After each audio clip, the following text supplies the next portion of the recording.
الله وبركاته.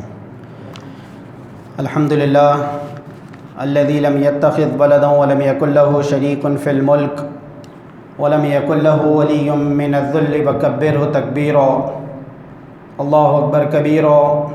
الحمد لله كثيرا. سبحان الله بكرة وأصيلا. فأعوذ بالله السميع العليم من الشيطان الرجيم. بسم الله الرحمن الرحيم.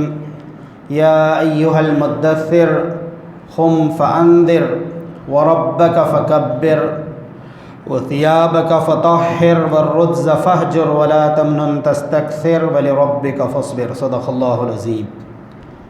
حمد و ستائش اللہ رب العالمین کے لیے ہے. ہم سب اللہ کی بڑائی و بزرگی بیان کرتے ہیں. درود و سلام ہو نبی آخر الزماں حضرت سیدنا محمد مصطفیٰ صلی اللہ علیہ وسلم پر، جنہیں اللہ تعالیٰ نے سب سے آخری نبی بنا کر خاتم النبیین اور رحمت للعالمین، دا بینیفیکٹر آف ہیومینٹی بنا کر روانہ فرمائیں. گزشتہ جمعہ سورہ مدثر کی ابتدائی آیات کی روشنی میں کچھ باتیں آپ کے سامنے رکھی گئی تھیں. اسی کے کنٹینیوشن میں کچھ اور باتیں آج آپ کے سامنے رکھی جاتی ہیں. حضور اکرم حضرت محمد مصطفیٰ صلی اللہ علیہ وسلم پر بالکل ابتدا میں نازل ہونے والی سورت سورہ مدثر ہے، اور اس میں مفسرین کی ایک بڑی تعداد کا اس بات پر اتفاق ہے کہ یہ چوتھی سورت ہے جو اس موقع پر نازل ہوئی تھی. سورہ الق کی ابتدائی آیات، سورۃ القلم کی ابتدائی آیات، سورہ مزمل کی ابتدائی آیات، یہ 5 6 آیتیں اس سے پہلے نازل ہو چکی تھیں، اور اس کے بعد سورہ مدثر نازل ہوئی. اس میں نبی کریم صلی اللہ علیہ وسلم کو حکم دیا گیا کہ قم فانذر، اٹھیے اور خبردار کریے. وربک فکبر، اپنے رب کی بڑائی، اس کی کبریائی، اس کا گریٹنس بیان کیجیے. وثیابک فطہر، اپنے کپڑوں کو پاک رکھیے. والرجز فاہجر، گندگی سے دور رہیے. ولا تمنن تستکثر، کثرت کی، بہت زیادہ کی تمنا نہ کیجیے. ولربک فاصبر، اور اپنے رب کی خاطر صبر کیجیے. یہ وہ آیتیں ہیں جو سب سے پہلے حضرت محمد مصطفیٰ صلی اللہ علیہ وسلم کو خطاب کرتی ہیں، ایڈریس کرتی ہیں، اور آپ کے ذریعے سے پوری امت کو ایک اہم کام، ایک اہم رسپانسبلٹی دیتی ہیں. امت کی پہلی ذمہ داری یہاں پر بیان کی گئی کہ وہ اللہ تبارک و تعالیٰ پر ایمان رکھے، اور دوسری ذمہ داری بیان کی گئی کہ وہ اپنے اعمال کو درست کرے، وہ گندگیوں سے دور رہے، وہ اپنے افکار، اپنے نظریات، اپنے تھاٹس، اپنی آئیڈیالوجی، اپنے تھنکنگ، اپنے بیلیفز، ان سب کو صحیح ڈھنگ کے ساتھ اور سیدھے راستے پر قائم رکھے. ہر قسم کی خرابیوں سے، گندگیوں سے اپنے آپ کو بچائے، اور یہ دراصل عمل کی طرف توجہ دلانا ہے. اور فانذر، لوگوں کو ڈرانا اور خبردار کرنا، یہ تیسرا اسٹیپ ہے کہ اسلام کا میسیج چونکہ سارے انسانوں کے لیے ہے تو ان تک یہ میسیج پہنچانا، لوگوں کو خبردار کرنا. وانذر بہ الذین یخافون ان یحشروا الی ربہم. قرآن مجید نے بہت سی صورتوں میں اور بالخصوص سورۃ الانعام میں اس پر بہت زور دیا ہے. وانذر بہ، اس قرآن کے ذریعے سے خبردار کیجیے. دعوت الی القرآن، تبلیغ بالقرآن، قرآن مجید کے ذریعے سے دعوت، قرآن مجید کے ذریعے سے پروپیگیشن، قرآن مجید کی طرف بلانا. بلغ ما انزل الیک من ربک، جو ریویلیشن ہو رہا ہے آپ کے رب کی طرف سے، جو نزول وحی کا کام ہو رہا ہے، اسے لوگوں تک پہنچائیے. تو یہ انذار اور تبشیر، یعنی لوگوں کو خبردار کرنا، ان کو برے انجام سے ڈرانا، انہیں جنت کی بشارت دینا، جنت کی طرف بلانا، یہ تیسرا مرحلہ ہے. اور چوتھا اسٹیپ بھی انہی آیات میں بیان کیا گیا کہ وَلِرَبِّكَ فَاصْبِرْ، اپنے رب کی خاطر صبر کیجیے. یعنی آپ جب یہ کام انجام دیں گے تو اس کے بعد آپ پر مصیبتیں، پریشانیاں آئیں گی، اور پھر یہ کہ آپ کے راستے کو روکنے کی کوشش کی جائے گی، اور آپ کو اس راستے سے ہٹانے کی کوشش کی جائے گی. چند سکوں کے عوض ایمان کو خریدنے کی کوشش کی جائے گی، ظلم اور تشدد کا بازار گرم کیا جائے گا. ان سارے حالات کے اندر آپ کو صبر کرنا ہے، جمے رہنا ہے، اپنے موقف پر، اپنے سٹینڈ پر آپ کو فرم رہنا ہے اور استقامت کا ثبوت دینا ہے. تو یہ ترتیب ہوئی کہ ایمان اور عمل صالح اور انذار و تبشیر، اور چوتھے استقامت اور جم جانا۔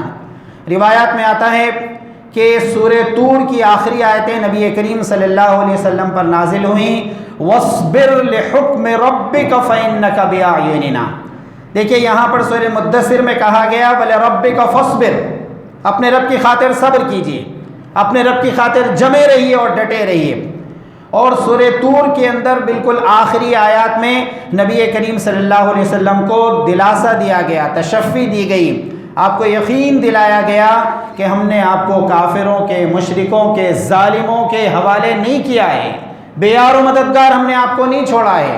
یہ جو مشن آپ کے حوالے کیا گیا، اسلام کا یہ کام جو آپ کو دیا گیا، وَاصْبِرْ لِحُكْمِ رَبِّكَ فَإِنَّكَ بِأَعْيُنِنَا، آپ ہماری آنکھوں کے سامنے ہیں۔ اعین آنکھوں کو کہتے ہیں، فَإِنَّكَ بِأَعْيُنِنَا، آپ ہماری آنکھوں کے سامنے۔ حضرت عائشہ صدیقہ رضی اللہ تعالی عنہا بیان کرتی ہیں کہ جب نبی کریم صلی اللہ علیہ وسلم پر یہ آیتیں نازل ہوئیں، سورہ طور کی آخری حصے کی آیتیں، تو میں اس وقت اللہ کے رسول صلی اللہ علیہ وسلم کے قریب میں موجود تھی، اور رات کا وقت تھا، گہری تاریکی، گہرا اندھیرا طاری تھا، اور ایسے وقت وہی نازل ہوئی، اور نبی کریم صلی اللہ علیہ وسلم ان آیتوں کو پڑھتے جاتے، اور آپ کے جسم پر ایسی کیفیت طاری ہوئی کہ پورا جسم پر راشا، وائبریشن کی طرح، اور آپ بار بار چکرا کر گر پڑتے تھے، اور میں آپ کو کمر پکڑ پکڑ کر سہارا دیتی تھی، بار بار غش کھا کر گر جاتے تھے نبی کریم صلی اللہ علیہ وسلم۔ ایک کیفیت آپ کے اوپر طاری ہوئی تھی، ایموشنز کا، جذبات کا ایک طوفان تھا، اور آیتوں میں کیا بات کہی گئی کہ یہ کیفیت نبی کریم صلی اللہ علیہ وسلم پر نازل ہوئی، وَاصْبِرْ لِحُكْمِ رَبِّكَ فَإِنَّكَ بِأَعْيُنِنَا۔ اے نبی صلی اللہ علیہ وسلم، اپنے رب کا حکم آنے تک آپ صبر کیجئے، ہم نے آپ کو تنہا نہیں چھوڑا ہے، ان دشمنوں اور ظالموں کے حوالے نہیں کیا ہے۔ فَإِنَّكَ بِأَعْيُنِنَا، آپ ہماری نظروں کے سامنے ہیں، ہم دیکھ رہے ہیں آپ کو، ہماری پوری نظر، پورا ویژن آپ پر پڑ رہا ہے۔ وَسَبِّحْ بِحَمْدِ رَبِّكَ حِينَ تَقُومُ وَمِنَ اللَّيْلِ فَسَبِّحْهُ وَإِدْبَارَ النُّجُومِ۔ بہت مختصر آیتیں، لیکن بہت غیر معمولی تسلی نبی کریم صلی اللہ علیہ وسلم کو دی گئی، اور یہی وہ بات ہے جو قرآن مجید نے سورہ حامیم سجدہ میں بھی بیان کی ہے کہ ان الذین قالوا ربنا اللہ ثم استقاموا، وہ لوگ جنہوں نے کہا کہ ہمارا رب اللہ ہے، ثم استقاموا، پھر اس پر جم گئے اور ڈٹ گئے۔ بظاہر دیکھیے 4 الفاظ ہیں، 4 ورڈز استعمال کیے گئے، ربنا اللہ، ہمارا رب اللہ ہے، ثم استقاموا، اور اس پر ڈٹ گئے اور جم گئے۔ صرف 4 ورڈز ہیں، اس کے ادا کرنے میں 1 منٹ بھی نہیں ہوتا ہے، لیکن ان 4 الفاظ کے اندر ایک بہت بڑی دنیا پوشیدہ ہے، ایک بہت بڑا ورلڈ ہے جس کے اندر سمیٹ کر رکھ دیا گیا ہے۔ ربنا اللہ کہنا کوئی آسان سی بات نہیں ہے، اپنے رب کو، اللہ، اپنے رب کو ماننا، اللہ کو ماننا اور اس کا اعلان کرنا، اس کا اقرار کرنا، یہ کوئی معمولی سی بات نہیں ہے۔ دنیا کی ساری خدائیاں جو قائم ہیں ان سب کو یہ چیلنج کرتا ہے، دنیا کی ساری بڑائیاں جس پر دنیا قائم ہے یہ سب کو چیلنج کرتا ہے۔ سورہ زخرف پڑھیے 25ویں پارے میں، فرعون نے کہا تھا الیس لی ملک مصر وہذہ الانہار تجری من تحتی، کیا یہ ملک مصر، ایجپٹ، کیا یہ میرے لیے نہیں بنایا گیا؟ کیا میرا اس پر کنٹرول نہیں ہے؟ اور آج کے حکمراں ہمارے اپنے ملک میں اور پوری دنیا میں جن کے پاس کچھ طاقت جمع ہو گئی ہے، ان کی زبان سے یہی الفاظ نکلتے ہیں، کیا اس ملک پر ہمارا کنٹرول نہیں ہے؟ کیا یہ ہماری زمین نہیں ہے؟ کیا یہ ساری چیزوں پر ہمیں اقتدار نہیں دیا گیا؟ کیا ہمیں لیڈر نہیں بنایا گیا؟ اب ہم جو چاہے کریں گے۔ اور فرعون نے 4000 سال پہلے یہی بات کہی تھی، الیس لی ملک مصر وہذہ الانہار، کیا یہ ملک مصر میرے کنٹرول میں نہیں ہے، میرے حوالے نہیں کیا گیا؟ اور آگے بڑھ کر اس نے کہا تجری من تحتی، اس کے اندر سے نہریں بہتی ہیں، یہ سرسبز و شاداب باغات، یہ ریسورسز جو مجھے دیے گئے ہیں، کیا ان پر میرا کنٹرول نہیں چلتا ہے؟ امن خیر، کیا میں بہتر ہوں؟ امن خیر، یہ انا خیر، یہ جو 2 الفاظ ہیں یہ سب سے پہلے ابلیس کی زبان سے ادا ہوئے تھے۔ جب کہا گیا کہ حضرت آدم علیہ السلام کو سجدہ کرو تو کہا انا خیر، میں بہتر ہوں، آئی ایم دا سپیریئر، میں ان سے بہتر ہوں۔ انہیں تو مٹی سے بنایا گیا جو قدموں تلے روندی جاتی ہے، اور مجھے آگ سے بنایا گیا جو اوپر کی طرف جاتی ہے، بلندی اختیار کرتی ہے، انا خیر۔ میں بہتر ہوں، خلقتنی من نار و خلقتہ من طین، یہ غرور الزام کے اندر وہ مبتلا تھا۔ اور پھر آپ دیکھتے ہیں کہ ٹھیک وہی الفاظ فرعون نے بھی ادا کیے تھے، ابلیسی الفاظ ہیں، انا خیر، میں بہتر ہوں، انا خیر، سب سے سپیریئر اور اچھا میں ہوں، یہ الفاظ اس نے کہے۔ اور اس کے بعد اہل ایمان کو مختلف قسم کے مصائب اور پریشانیوں کے اندر اس نے مبتلا کیا تھا۔ قرآن مجید کہتا ہے کہ وَلِرَبِّكَ فَاصْبِرْ، اپنے رب کی خاطر آپ صبر کیجئے۔ جو مصیبتیں اور پریشانیاں آپ پر ڈالی جا رہی ہیں اس پر جم جانا دراصل استقامت کہلاتا ہے۔ نبی کریم صلی اللہ علیہ وسلم نے ارشاد فرمایا قد خالها الناس ثم كفر اکثرهم فمن مات علیها فهو من استقام۔ لوگ بہت ہیں جو کہتے ہیں کہ اللہ ہمارا رب ہے، لوگ بہت ہیں جو کہتے ہیں کہ اللہ ہمارا رب ہے، لیکن اس پر جم نہیں جاتے، اس پر قائم نہیں ہوتے، اس پر ڈٹ نہیں جاتے۔ اللہ کے رسول صلی اللہ علیہ وسلم اس حدیث میں ارشاد فرماتے ہیں کہ جو یہ کہے کہ اللہ ہمارا رب ہے اور پھر اسی پر اس کی موت ہو، آپ نے فرمایا کہ علیہا فہو من استقم فمن مات علیہا، اسی پر اس کی موت ہو، اسی پر اس کی موت ہونے کا مطلب یہ ہے کہ ایمان کی حالت میں اس کی موت ہو۔ اور یہ بہت جامع دعا ہے جو حضرت سیدنا یوسف علیہ السلام نے مانگی تھی، توفنی مسلما والحقنی بالصالحین، کہ ایک مومن کی آخری آرزو، اس کی جو الٹیمیٹ وش ہوتی ہے، خواہش ہوتی ہے، وہ یہ ہے کہ توفنی مسلما، میری وفات اسلام کی حالت میں ہو، موت ہو تو اسلام کی حالت میں، والحقنی بالصالحین، اور میرا انجام، میرا خاتمہ، آخرت میں میرا انجام کار صالح لوگوں کے ساتھ۔ نبی کریم صلی اللہ علیہ وسلم نے فرمایا کہ بہت سے لوگ ہیں جنہوں نے کہا کہ اللہ میرا رب ہے، مانا انہوں نے اللہ کو اپنا رب، لیکن جب مصیبتیں آئیں تو پریشان ہو گئے، تکلیفیں دی گئیں، اس راستے سے ہٹ گئے، دولت اور پھر مال اور اس طرح کی چیزوں کا لالچ دیا گیا، اس راستے کو چھوڑ کر چلے گئے۔ کبھی اپنے ایمان کو بازار میں رکھ دیا کہ یہ فار سیل ہے، ہم اس ایمان کو بیچنے کے لیے تیار ہیں۔ اور یہ ایمان فروش لوگ آج کل آپ دیکھتے ہیں کہ ایسے ایسے پارٹیوں میں پائے جاتے ہیں کہ جنہوں نے واضح طور پر اسلام دشمن اور مسلم دشمن ایجنڈا اپنایا ہے، جو شان سے کہتے ہیں کہ ہم نے مسجد کو شہید کیا ہے، جو شان سے کہتے ہیں کہ ہم اس ملک میں یونیفارم سول کوڈ لانا چاہتے ہیں، اس کی صفوں میں بھی آپ کو کچھ عبداللہ اور عبد الرحمن نظر آ جاتے ہیں۔ نبی کریم صلی اللہ علیہ وسلم فرماتے ہیں کہ جن لوگوں نے اللہ کو اپنا رب کہا اور پھر اس پر قائم نہیں رہے، ان سے کوئی وعدہ نہیں۔ وعدہ کن لوگوں سے ہے؟ فَمَن مَّاتَ عَلَيْهَا، اسی پر، اس ایمان پر ہی ان کی موت ہو۔ حضرت ابوبکر صدیق رضی اللہ تعالیٰ نے بات ارشاد فرمائی اس آیت کی تشریح میں، لَمْ يُشْرِكُوا بِاللَّهِ شَيْئًا وَلَمْ يَلْتَفِتُوا إِلَىٰ إِلَٰهٍ غَيْرِهِ، کہ ایک بار اللہ کو اپنا رب ماننے کے بعد کبھی وہ شرک میں مبتلا نہیں ہوئے اور کسی اور کو اپنا الہ نہیں بنایا، کسی جھوٹے معبود کی طرف اپنی توجہ نہیں کی، تو وہ دراصل ایمان پر قائم رہنے والے۔ اس واقعے کو یاد کیجئے جب حضرت موسیٰ علیہ السلام 6 لاکھ کی تعداد میں بنی اسرائیل کو لے کر نکلے، مصر سے، ایجپٹ سے نکلے اور فلسطین کی جانب رواں دواں تھے، تو راستے میں ایک قبیلے کے لوگ ملے، قافلہ ان کا جب گزر رہا تھا، ایک گاؤں سے ان کا گزر ہوا تو وہاں دیکھا کہ لوگ چھوٹے چھوٹے مٹی کے، لکڑی کے بت بنا کر اس کی پوجا کر رہے ہیں، شرک میں مبتلا تھے اس گاؤں کے لوگ۔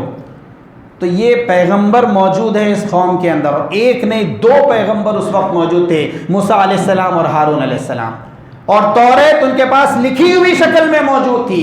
وَأَلْقَى الْأَلْوَاحَ وَأَخَذَ بِرَأْسِ يَقِينُ، قرآن مجید کہتا ہے تختیوں پر لکھی گئی تھی۔ یہ حالت ان کے پاس کہ 2 پیغمبر موجود، اللہ کی کتاب توریت ان کے پاس موجود، اور اللہ تعالیٰ نے ابھی بہت بڑا معجزہ دکھایا تھا کہ 6 لاکھ کی تعداد کو پانی سے بچا کر اور پیچھے دشمن فرعون اور اس کی فوجوں کو پانی میں ڈبا کر ایک بہت بڑی نشانی دکھائی۔ اس کے باوجود اس قوم کا معاملہ کیا ہوا کہ جب کچھ بت ان کو نظر آئے، کچھ مٹی اور لکڑی اور پتھر کی پوجا کرنے والے لوگ نظر آئے، تو قرآن مجید کہتا ہے بڑی محبت کے ساتھ، بڑی عقیدت کے ساتھ ان بتوں کو دیکھنے لگے، اور اس کے بعد کسی اور کے پاس جا کر نہیں، خود پیغمبر کے پاس، موسیٰ علیہ السلام کے پاس آ کر کہنے لگے، یا موسیٰ اجعل لنا الہا کما لہم آلہہ، اے موسیٰ ایسے بت ہمیں بھی بنا کر دیجئے، ہم بھی ان کی پوجا کرتے ہیں۔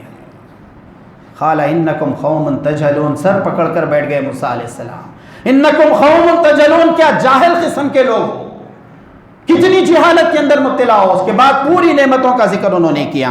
تو حضرت ابوبکر صدیق رضی اللہ تعالیٰ عنہ فرماتے ہیں کہ ایمان لانے کے بعد استقامت یعنی اس پر جم جانا اور کسی قسم کے شرک میں مبتلا نہیں ہونا، یہ وہ لوگ ہیں جو وَلِرَبِّكَ فَاصْبِرْ پر قائم ہونے والے ہیں۔ حضرت عمر رضی اللہ تعالیٰ عنہ نے ممبر پر ٹھہر کر یہ آیت تلاوت کی اور اس کے بعد فرمایا کہ خدا کی قسم استقامت اختیار کرنے والے لوگ وہ ہیں جو اللہ کی اطاعت پر مضبوطی سے قائم ہوئے اور لومڑیوں کی طرح ادھر ادھر دوڑتے نہ پھرے۔ یہ ابن جریر کی روایت ہے جو اس موقع پر حضرت عمر بن خطاب رضی اللہ تعالیٰ عنہ کی ان الفاظ کو انہوں نے نقل کیا ہے۔ تو فرمایا گیا کہ ایمان اور اس کے بعد عمل صالح اور انذار اور تبشیر یعنی لوگوں تک اس اسلام کے میسیج کو پہنچانا اور پھر اس کے بعد جو مصیبتیں اور پریشانیاں آئیں اس پر جم جانا۔ سورہ حجرات میں فرمایا گیا انما المؤمنون الذین آمنوا باللہ ورسولہ ثم لم یرتابوا۔ مسلمان کون ہیں؟ اللہ اور اس کے رسول پر ایمان رکھنے والے لوگ تو وہ ہیں جو زبان سے اس بات کا اعلان کریں کہ ہم مسلمان ہیں، ہم ایمان لائے، ثم لم یرتابوا، اس کے بعد کسی قسم کے شک میں وہ مبتلا نہیں ہوئے۔ لم یرتابوا، ریب کا لفظ ہے قرآن مجید میں، لا ریب فی، تشکیک کا مرض، ڈاؤٹ، شبہ پیدا ہو جانا اللہ کی ذات کے بارے میں، جنت ہے یا نہیں ہے، دوزخ ہے یا نہیں ہے، تقدیر پر ایمان کے بارے میں، کتابوں، فرشتوں، رسولوں کے بارے میں کسی قسم کے شبہ میں مبتلا ہو جانا، یہ ریب اور تشکیک کہلاتا ہے۔ سورہ حجرات میں کہا گیا کہ لم یرتابو، کسی قسم کے شبہ میں اور کسی قسم کے ڈاؤٹ میں وہ مبتلا نہیں ہوئے۔ ایسے لوگوں کے بارے میں کہا گیا کہ تتنزل علیہم الملائکہ، ان پر فرشتے نازل ہوتے ہیں اور کیا کہتے ہیں؟ اللہ تخافو، کسی قسم کے خوف کی ضرورت نہیں ہے، ولا تحزنو، کسی حزن اور ملال کی ضرورت نہیں ہے۔ دو الفاظ استعمال کیے گئے، ایک ہے اللہ تخافو، خوف، یہ ہم اردو میں بھی استعمال کرتے ہیں، فیئر کے لیے لفظ استعمال ہوتا ہے، اور دوسرا لفظ استعمال کیا گیا ولا تحزنو، حزن، کسی قسم کے حزن کی ضرورت نہیں ہے۔ انگریزی میں اس کا ترجمہ کیا گیا اینگزائٹی، کسی قسم کے کشمکش کے اندر انسان مبتلا ہو جائے، فکر کے اندر مبتلا ہو جائے، گریف، سیڈنس، ایفلکشن اور سورو کے اندر مبتلا ہو جائے۔ اور ماہرین نفسیات نے اس حزن کے لیے ایک لفظ استعمال کیا کہ میلنکھولی، کہ ایک feeling of sadness without any valid reason, کوئی وجہ نہیں ہے، بس ایک خوف کے اندر مبتلا ہو، پتہ نہیں اس ملک میں ہمارا کیا حال ہوگا، پتہ نہیں یہ 20 کروڑ مسلمان کدھر جائیں گے، پتہ نہیں اب جیسے حالات پیدا کیے جا رہے تو ہمارا فیوچر کیا ہوگا، ہمارے بچوں کا فیوچر کیا ہوگا۔ میلنکھولی کے لفظ الفاظ استعمال کیے گئے کہ feeling of sadness without a valid reason. اللہ تعالیٰ فرماتے ہیں کہ فَإِنَّكَ بِأَعْيُنِنَا، جب تم ایمان پر قائم رہو گے، استقامت کا ثبوت دو گے تو یاد رکھو کہ ہم تمہیں تنہا نہیں چھوڑیں گے، دشمنوں کے حوالے نہیں کریں گے۔ فَإِنَّكَ بِأَعْيُنِنَا، تم ہماری نگاہوں کے سامنے رہو گے اور ہم تمہیں دیکھیں گے، اور تمہارا معاملہ یہ ہوگا کہ تم اس دنیا اور آخرت میں کامیابی سے دوچار ہو۔ دیکھیے مکی زندگی میں جب نبی کریم صلی اللہ علیہ وسلم نے اسلام کا یہ میسیج، اسلام کی یہ دعوت پیش کی تھی تو مسلمانوں پر مختلف قسم کے مصیبتوں اور پریشانیوں کا پہاڑ ٹوٹ پڑا، اور پھر یہ کہ نبی کریم صلی اللہ علیہ وسلم کو ہی نہیں، آپ کے صحابہ کو بھی بہت زیادہ تکلیفیں دی جاتی۔ آل یاسر ایک خاندان تھا، حضرت یاسر کا خاندان، اس پورے خاندان کو بہت زیادہ تکلیفیں دی گئی۔ سیرت کی کتابوں میں ہیں کہ حضرت عمار بن یاسر کے والد یاسر اور ان کی والدہ سمیہ، ان لوگوں کے ساتھ کیا معاملہ اختیار کیا گیا۔ ایک موقع پر حضرت سمیہ ایک خاتون تھی جو جا رہی تھی، ابو جہل گالیاں دیتے ہوئے پیچھے آیا کہ تم نے اسلام قبول کیا، مسلمان ہو گئے، اب تمہارے ساتھ ہم بہت سخت قسم کا سلوک کریں گے۔ انہوں نے اس گالیوں کا کوئی جواب نہیں دیا تو ابو جہل اور زیادہ غصے میں آ گیا اور اس نے ان پر حملہ کیا، اپنی برچھی یا نیزہ اس طرح مارا کہ ناف کے نیچے جا کر لگی اور پورے جسم سے خون بہنے لگا، اور اسی حالت میں ان کی شہادت ہوئی۔ اسلام کے لیے اپنی جان قربان کرنے والی پہلی خاتون حضرت سمیہ رضی اللہ تعالی عنہا، اور پھر ان کے بیٹے حضرت عمار بن یاسر، خود نبی کریم صلی اللہ علیہ وسلم اپنی آنکھوں سے دیکھ رہے ہیں کہ حضرت عمار بن یاسر کے جسم پر چھڑکے دیے جا رہے ہیں، خود نبی کریم صلی اللہ علیہ وسلم اپنی آنکھوں سے دیکھ رہے ہیں کہ حضرت عمار بن یاسر کو سڑکوں پر گھسیٹا جا رہا ہے، اور ایسی حالت میں نبی کریم صلی اللہ علیہ وسلم ارشاد فرما رہے ہیں کہ صبر کرو آل یاسر، تمہارا مقام جنت ہے، صبر کرو تمہارا مقام جنت۔ ترمذی شریف کی روایت میں ہے حضرت نبی کریم صلی اللہ علیہ وسلم نے عمار بن یاسر کے بارے میں فرمایا کہ جنت یاسر کی مشتاق ہے۔ ہمارا معاملہ یہ ہے کہ ہم جنت کی خواہش کرتے ہیں، جنت کا معاملہ یہ ہے کہ وہ عمار بن یاسر کی خواہش کرتی ہے۔ جنت اس بات کے انتظار میں ہے کہ عمار بن یاسر کب اس کے اندر داخل ہوتے ہیں۔ ایک اور حدیث میں فرمایا کہ کتنے ہی کمبل پوش لوگ، یعنی اچھا لباس نہیں ہے، بس کچھ کپڑوں سے اپنا جسم ڈھانک لیا، لوگ ان کی پرواہ نہیں کرتے، لوگ ان کو ذرا رسپانس، ذرا اٹینشن نہیں دیتے، لیکن ان کا معاملہ یہ ہے کہ اگر وہ کسی بات کی قسم کھا لیں تو اللہ تعالیٰ اس قسم کو پورا کرے، اور ایسے ہی لوگوں میں عمار بن یاسر کا معاملہ ہے، انہی لوگوں میں ان کا انکلوژن ہے۔ تو یہ ایک خاندان تھا کہ جنہیں اسلام قبول کرنے کی پاداش میں بہت تکلیفوں سے اور بہت مصیبتوں سے دوچار کیا گیا، اور نبی کریم صلی اللہ علیہ وسلم گزرتے تو کہتے صبر کرو آل یاسر، تمہارا مقام جنت۔ تو یہ مکی زندگی کے حالات تھے کہ مسلمانوں سے کہا گیا تھا کفو ایدیکم، اپنے ہاتھوں کو کنٹرول میں رکھو، تمہیں جو ذمہ داری دی گئی وہ ذمہ داری ابھی تم نے ادا نہیں کی ہے، اس شہر مکہ کے لوگوں تک اسلام کا میسج تم نے نہیں پھیلایا ہے، ابھی تمہیں اپنے جذبات پر، اپنے ہاتھوں پر کنٹرول رکھنا ہے۔ کفو ایدیکم واقیموا الصلاۃ۔ روایات میں آتا ہے حضرت عمر بن خطاب رضی اللہ تعالیٰ نے اسلام قبول کیا تو تکبیر کا نعرہ مکے میں لگایا گیا۔ حضرت حمزہ جو وقت کے بہت بڑے پہلوان، بڑے مشہور پہلوان تھے، اس وقت انہوں نے اسلام قبول کیا تو تکبیر کا نعرہ لگایا گیا، اور حضرت عمر رضی اللہ تعالیٰ نبی کریم صلی اللہ علیہ وسلم کی خدمت میں آئے، کہا کہ یا رسول اللہ صلی اللہ علیہ وسلم اب تو اچھی طاقت جمع ہو گئی ہے، میں خود مسلمان ہو چکا ہوں، حمزہ مسلمان ہو چکے ہیں، اب ہمیں اجازت دیجئے کہ ہم کھلے عام اسلام کی دعوت میسیج پہنچائیں۔ تو نبی کریم صلی اللہ علیہ وسلم نے فرمایا یا عمر انا خلیل، اے عمر ابھی ہم تعداد میں تھوڑے ہیں، ابھی وہ وقت نہیں آیا۔ پھر اس کے بعد 40 لوگوں نے اسلام قبول کیا تو نبی کریم صلی اللہ علیہ وسلم کے پاس پھر حضرت عمر آئے اور کہا کہ اب اس بات کی اجازت دیجئے۔ نبی کریم صلی اللہ علیہ وسلم نے فرمایا یا عمر انا خلیل، اے عمر ابھی ہم تعداد میں تھوڑے۔